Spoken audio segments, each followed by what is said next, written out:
sends to the entire audience.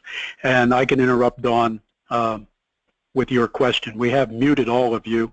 I apologize, but so we don't have a lot of background noise, everyone is muted. We have free webinars scheduled for the rest of the school year on the second Tuesday of each month. Next year, beginning in September, we are coming back with at least one free webinar each month. There may be as many as 2. We urge all of you, all SNAPa members, to join us this summer at the Kalahari in the Poconos for our 2017 annual conference. Registration is again going to be free for all SNAPa members. And one added little bonus for you, the room rates at the Kalahari, $199 per night, include 4 people in a room. So you and 3 of your best friends can go for $200 a night, basically. So today's webinar, we're very pleased to welcome Don Fronius, a former member of the SNAPa board, former regional rep, and former food service director in the Freedom School District in Western Pennsylvania. Dawn is now with the Core Group. She was with Concept Food Sales in Pittsburgh, but as you know, Concept just recently merged with Core. Dawn's program today is Smarter Breakfast Ideas. And so now you have taken up enough of her time. Ladies and gentlemen, Dawn Fronius. Good afternoon, everyone. Today I want to just talk a little bit about making smarter breakfast choices and looking and thinking out of the box to find right choices for our district. You know, we have a bad habit of continually staying with comfortable, and I think we need to look further in advance. I am going to take control here and let's talk about what's happening. I'm not sure if everybody can see this video. This is an excellent video talking about the benefits of breakfast. Can you hear that, Rick? I do not, Dawn. I don't think your audio is coming through again.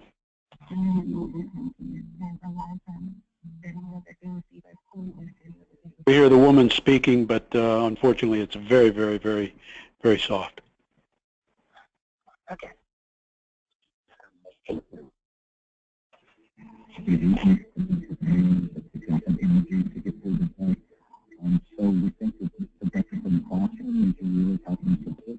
Logan is speaking, but again, it's very, very muffled. Our apologies. So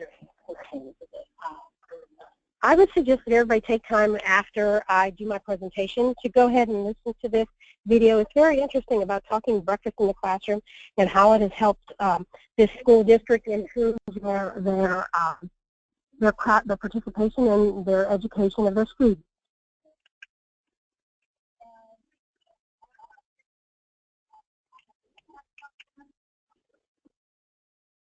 This won't move. Okay, we're going to talk about traditional, which we all know. You know, schools typically serve breakfast before school starts. Many students miss out because of the fact that they're late or they don't want to eat breakfast, or some of them just like to go to the classroom to go ahead and do work. And as my screen says, according to the American Academy of Pediatrics, as many as 12% of school-age children definitely skip breakfast. So let's consider taking breakfast to a higher level. Why breakfast is important. The school breakfast program uniquely positions school districts to be an essential part of the solution to help bolster student nutrition. We all know students need a little help in this area. We also know that students, when are hungry, they're grumpy, they're less attentive in class, and so on and so forth. So my opinion on it is that we move and look and try to find the best thing to help our district, help our students, and encourage our students to eat. The proven fact on the importance of eating breakfast at school, as the screen says, the children who eat breakfast are more likely to behave better in school and get along with their peers. Breakfast helps students pay attention. It also helps them do problem-solving tasks. Children who eat breakfast at school are likely to have fewer absences. And a lot of them like to come to school when there is breakfast at school, especially breakfast in the classroom, because they get to sit with their friends, and this is their social interaction time. Eating breakfast can help improve math and reading standardized scores, and that is a proven fact, because I know that many schools nowadays, during testing week, serve breakfast to all their students. And schools provide breakfast in the classroom to all students have shown decreases in tardiness and suspension. Breakfast that will help your students choose school breakfast. Make it more convenient and accessible.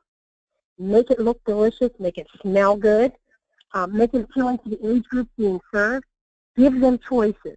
If it's all possible, give them a hot and cold choice or more. Create an appealing and inviting atmosphere. Make sure that your staff is friendly towards them. A smile always encourages the students to eat well. Speak out of the box and escape the cafeteria. Some of the ideas that I feel are awesome and have worked all around the country is breakfast in the classroom.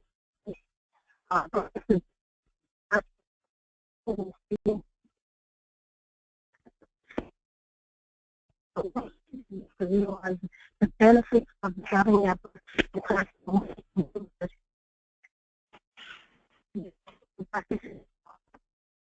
Don, you are breaking up. I don't know if other people have the same problem that I do, but your audio is really breaking up. I don't know if it's where you have your mic or not.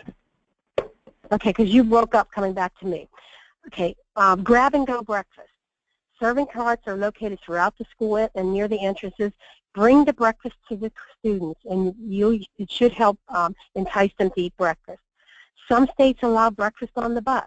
It's a grab-and-go type breakfast where they actually, like the cafeteria staff actually meets the buses, and they give them their breakfast right there on the bus. A lot of schools that do block scheduling, breakfast after first period is awesome. I was in a school in Ohio where they did this. It was beautiful. It was set up like a college campus, and they brought the carts up, and it increased their breakfast participation. I forget by how many a day, but I think in a high school they had close to 30% participation, which I think is awesome. Okay, well, I'm going to talk starting as traditional. We all know what traditional is and why we're stuck. Because it's simple, it's easy, and it's because how it's acceptable by staff and administration.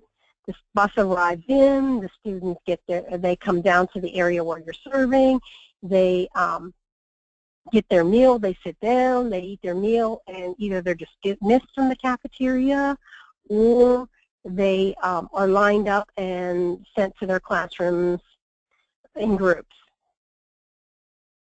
And usually why we stick to traditional is because our counting and claiming apparatus doesn't support us to go out into the building other places. But nowadays with POS systems, the way that they're being generated, actually you can use iPads, iPhones, and if we have to, we go back to paper and then put them in later. Here's some pictures of a traditional line, which we all know what it looks like. Breakfast after first period. This model is also called a nutrition break or second chance breakfast. Usually it's really, really great for schools that have block scheduling because there's that break between first and second period, which is about 12 to 15 minutes. Set up grab-and-go carts, locate them in high traffic areas, bring it to the students. You can offer hot or cold.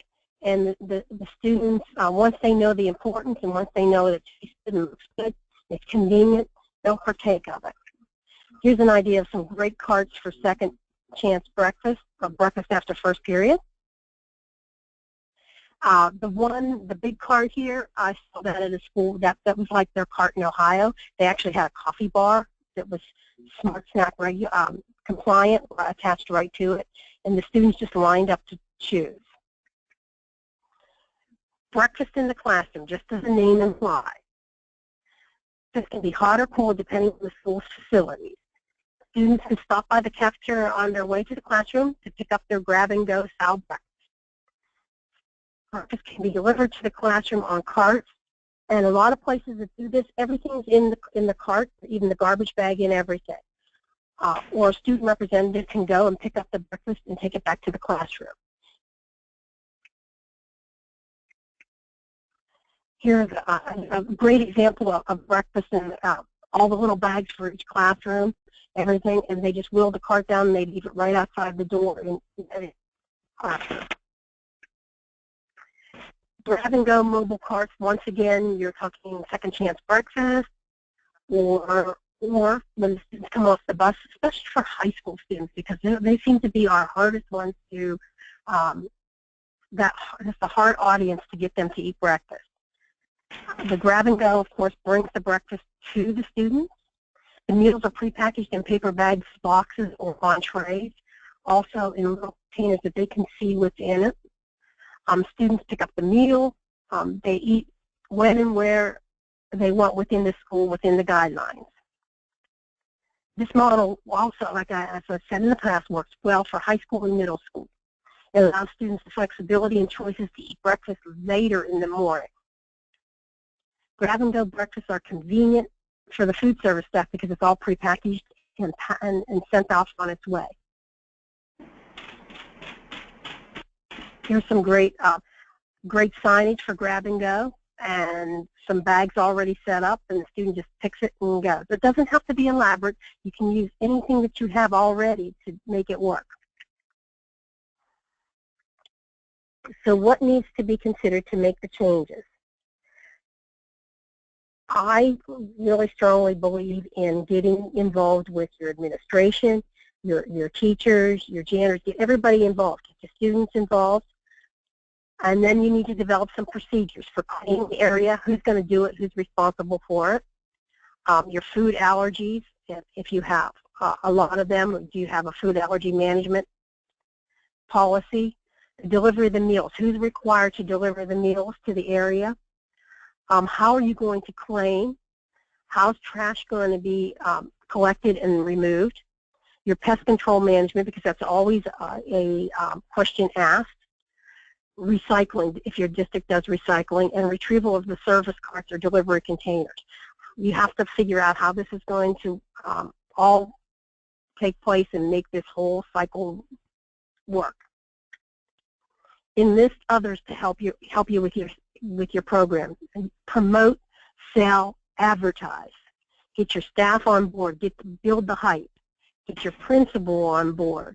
Recruit your teachers. I mean, I worked with a few teachers that I know would really be interested in this. If you have a PTA, get them involved. Enlist students, especially your older students, to help with the younger students. And advertise, advertise. Create the hype, offer free breakfast for everyone. And if you do that just once or twice, and then you push it out and explain to them that starting at such and such a time and date, we are going to be offering breakfast in the classroom or however, and this is how it will be done. It does help. Use resources. You know, the internet is such a wealth of resources. Do your research, do your homework before you even decide to attack this whole project. I use Twitter, Facebook, Pinterest, and there's so much out there that'll help you out. There's a lot of wealth of information. The Smarter Lunchroom Movement is excellent resource. BreakfastintheClassroom.org is another great resource. The Chef Ann Foundation and School Meals That Rock. Don't be afraid to attack this project and make it work well for your students. Rick, I have another section in here about community eligibility. Do we want to talk about it? I don't know how Pennsylvania is on this. Sure, go ahead. Okay, let's talk community eligibility. I'm not sure who out there has considered it or is doing it, so if you have any insights, you can email me later on and tell me what I missed or what I need to do. Student eligibility allows schools and local education agencies located in low-income areas to provide free breakfast and lunch to all students. It eliminates the burden of collecting household applications to determine eligibility for the school meals program. It also increases your participation because everybody's free. Who benefits? Everyone. Your students benefit because there's free nutritious meals. There's no more stigma of who's free or who's reduced, or the only reason why they go to breakfast is because it's free. There's less time in the cashier lines, and there's more time to eat your meals and visit with your friends. For the parents, there's no household application to be considered anymore. That means less paperwork in our administrative offices. For the school staff, it streamlines meal service operations and more time for students to consume their meals. For administrator, it reduces the paperwork and administrative costs. There's no need to track unpaid meal charges, which is a problem in most districts, and it improves the program integrity, and more nourished students are ready to learn and grow. Who can participate? Schools and LEAs with a minimum identified school student percentage of greater than 40% in the prior years. Those are the students that are directly certified for free meals without household applications. It's available to all schools in the LEA, or a group of schools, or an individual school. What must interested schools and LEAs do? Determine if CEP is right for your district. Do your research. Determine if your district or your schools within your district meet the criteria for eligibility. Determine if the non-federal funds are needed to cover the cost. Ensure that this program will be fiscally a responsible program. I always look, when I talk to schools and we're looking at it, I always say look for that magic number. If you have your directly certified 68% or greater, I would definitely say go for it. Anything less than that, there's going to be possibly some extra cost involved, and you'll have to use some non-federal funds. Serve breakfast and lunch to all students during a 4-year cycle. Count the total breakfast and lunches served to students daily, and agree not to collect household applications. And that's a big hurdle because a lot of schools worry about getting funding for E-rates and their testing funding and so on and so forth. If you need more information, contact your state agency, or there's a link below that will help you determine if your school district or buildings within your district are eligible for community eligibility. Well, I'm almost done. I believe in good luck. If you have any questions, please call us. Breakfast in the classroom is a great, I think it's a great asset to your program and to your students. And get involved with whatever you need to make a success for your department, your students, your district, and your families throughout the district. Thank you very much for your time. And once again, Rick will put up a link to my personal email. If you need anything, just please drop me a line and I'll get back to you. Dawn, you have one question here. What are the most popular breakfast offerings in the schools that you visit? In other words, what do the kids really like? Okay, there was like 5 items that I saw that really went, and most of them were in little containers so they could see what was in them. One was a breakfast sandwich, of course, and it had the breakfast sandwich was on top, and underneath there was a separator, and there was a piece of fruit, and they offered the milk on the side in the cold area. Another grab-and-go one that really went was a choice of getting like items that were 1 grain, but they could choose 2, such as a muffin, a small cinnamon roll, and so on and so forth, or a bowl of cereal. The third one, I'm trying to think, I could see one, the third one was a package that had, believe it or not, it had sun butter and belly bears and a piece of fruit all in a package. And just one school I was at up in New York, they were taking it like crazy. And it was an elementary, so I'm sure that that was the reason why. So they had their protein, their 1 grain, and they had their fruit, and they pick up their milk. I guess I have 2 questions for you. Because I'm not a food service director, I'm not a food service person. Once upon a time, I guess I was a parent with kids in school. But my one question is, as you and I talked before the start of the session, obviously I didn't have breakfast when I was in school, back in the 40s. It just didn't happen. I went to a one-room school that I walked 6 miles uphill each way.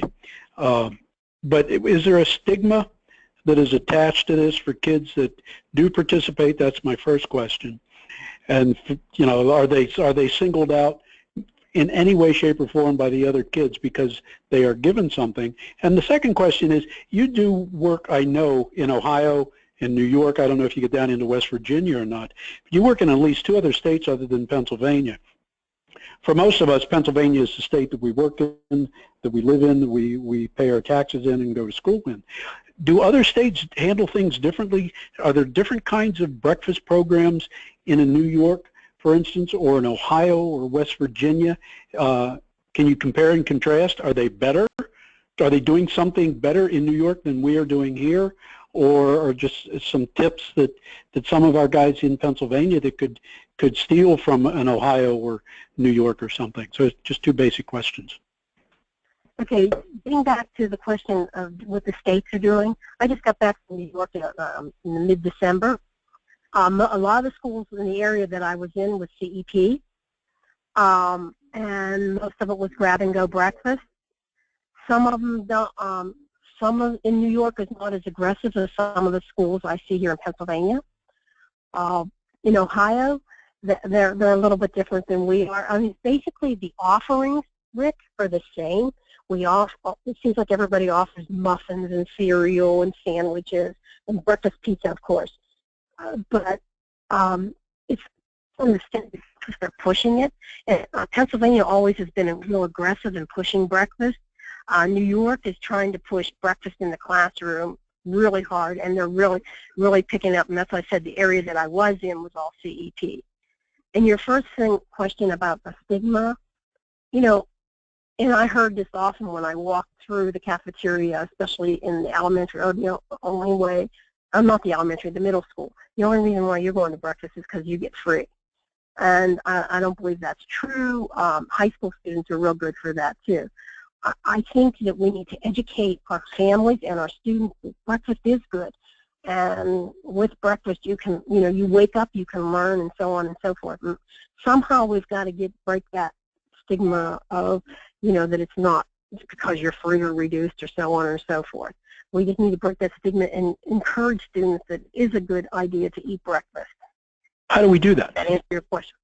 I'm not sure, but it keeps me awake at night trying to figure out how we can do it, but I'll come up with something. I don't know how. By talking with all these other people, I'm going to figure this out. There's something we got to do. We've got to.